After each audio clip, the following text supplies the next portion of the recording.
In this quick video, I'll show you how to use brass knuckles in wwe 2k24. If you found this video helpful, then please consider subscribing my channel and also like this video. So I'll show you how to use it in play mode. So for that I have just setted my match here.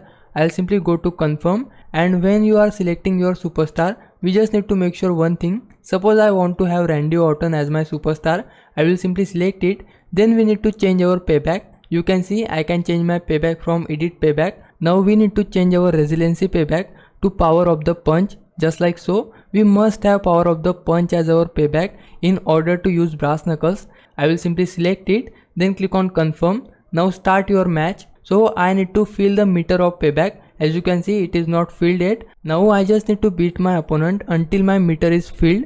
As you can see, my meter is completely filled and my payback is now enabled, and there is this power of the punch icon as well.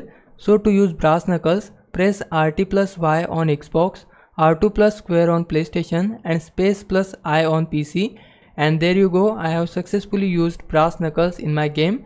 Now it's your time to repay me. For that you can just subscribe my channel. I would really appreciate it. For now, thanks for watching. Bye bye.